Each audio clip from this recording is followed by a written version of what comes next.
एक नौजवान था जिसका नाम कैस बिन मलू था। वो एक समझदार और बावकार नौजवान था, मगर अपनी चचाजाद बहन लाइला बिन्त मेदी पर आशिक हो गया था। लाइला सियाह रंगत की मालिक थी और दोनों आपस में कजिन थे। कैस की मोहब्बत के चर्चे गांव से निकलकर शहरों तक पहुंच गए। एक दिन इसके वालिद ने कहा, तेरी इस मोहब्बत की वजह से मुझे लोगों के सामने शर्मिंदगी उठानी पड़ती है। तूने खानदान की इज्जत को दांव पर लगा दिया है। मेरे साथ बैत अल्लाह चल और अल्लाह के हुजूर इस मोहब्बत से तौबा कर। कैस अपने वालिद के साथ बैत अल्लाह पहुंचा। वालिद ने कहा, अब अल्लाह के सामने इस मोहब्बत से तौबा कर। कैस ने गिलाफन काबा पकड़ा और ये शेर पढ़ा, ए अल्लाह, मैं हर गुनाह से तौबा करता हूँ मगर लाइला की मोहब्बत से तौबा नहीं करता। वालिद ये सुनकर नाराज हुए। कैस ने फिर दुआ की, ए अल्लाह, लाइला की मोहब्बत कभी मेरे दिल से ना निकाल और जो मेरी इस दुआ पर आमीन कह दे इसकी भी मग़फ़िरत फरमा दे। कहा जाता है कि बाद में जब हज़रत हसन रज़ी अल्लाह अन्हु ने हज़रत मुआविया रज़ी अल्लाह अन्हु के हक़ में खिलाफत से दस्तबरदारी इख्तियार की तो रास्ते में कैस से मुलाकात हुई। हज़रत हसन रज़ी अल्लाह अन्हु ने फरमाया, मैंने हुकूमत इस शख्स के हवाले कर दी जो इसका ज़्यादा हक़दार था, तुम क्या कहते हो? कैस खामोश रहा। पूछा गया, कुछ बोलते क्यों नहीं? इसने जवाब दिया, मैं तो ये सोच रहा हूँ कि हुकूमत तो लाइला को मिलनी चाहिए थी।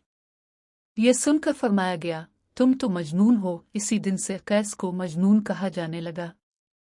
अगर एक इंसान मखलूक की मोहब्बत में इस कदर दीवाना हो सकता है तो सोचिए अल्लाह ताला की मोहब्बत इंसान को किस मकाम तक पहुंचा सकती है। कहा जाता है कि मजनून के इंतकाल के बाद किसी ने ख्वाब में इसे देखा। इसने बताया कि अल्लाह ताला ने इसकी मग़फ़िरत फरमाई और फरमाया, मैं तुझे एक मिसाल के तौर पर रखूंगा ताकि क़यामत के दिन अपने बंदों को दिखाऊं कि अगर एक इंसान मखलूक की मोहब्बत में इस कदर डूब सकता है तो मेरे मानने वालों को मुझसे कितनी मोहब्बत करनी चाहिए। मौलाना रूमी रहमाहुल्लाह फरमाते हैं, लोगों, क्या अल्लाह की मोहब्बत लाइला की मोहब्बत से भी कमज़ोर है? मजनून तो लाइला पर जान देता था, मगर हम अपने रब से ऐसी मोहब्बत क्यों नहीं करते? एक बादशाह ने लाइला और मजनून की मोहब्बत के किस्से सुनकर सोचा कि लाइला यकीनन बेमिसाल हसन की मालिक होगी। उसने हुक्म दिया कि लाइला को दरबार में हाजिर किया जाए। जब लाइला आई तो वो एक आम सी औरत थी। बादशाह ने कहा, तुम में तो कोई गैर मामूली हसन नजर नहीं आता। लाइला ने जवाब दिया, खामोश रहो क्योंकि तुम्हारे पास मजनून की आंख नहीं है।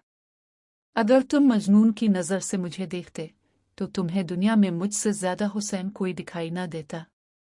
अल्लाह ताला हमें भी ऐसी निगाह अता फरमाए कि हम अपने हकीकी महबूब अपने रब से सच्ची मोहब्बत करने वाले बन जाएं।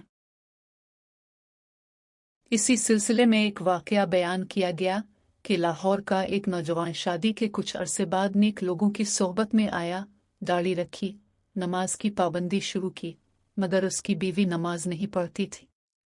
वो सख्त नाराज था और चाहता था कि उसे बीवी को मारने की इजाज़त मिल जाए। इससे मशवरा दिया गया कि घर जाते हुए मिठाई का एक डब्बा ले जाए, बीवी को तोहफा दे और मोहब्बत से पेश आए। इसने ऐसा ही किया। फिर खाने के दौरान अपनी बीवी को अपने हाथ से मिठाई खिलाई। बीवी हैरान होकर बोली, आज आपने ऐसा क्यों किया? इसने जवाब दिया, मुझे बताया गया है कि नबी करीम अपनी अज़वाज को अपने हाथ से लुक़मा खिलाया करते थे, इसलिए मैंने संत पर अमल किया है। ये सुनकर बीवी की आंखों में आंसू आ गए। उसने कहा, अगर इस्लाम की सुन्नतें ऐसी खूबसूरत हैं तो मुझे भी नेक बनना है। चुनांचे इसने पर्दा शुरू किया, 5 वक्त की नमाज की पाबंदी इख्तियार की और अल्लाह ताला ने उनके घर में मोहब्बत और सुकून अता फरमा दिया। ये वाक़या पीर ज़ुल्फ़िकार नक्शबंदी के बयान से लिया गया है। अगर आपको अच्छा लगा है तो कमेंट करके लाइक करें और चैनल को सब्सक्राइब करना ना भूलें।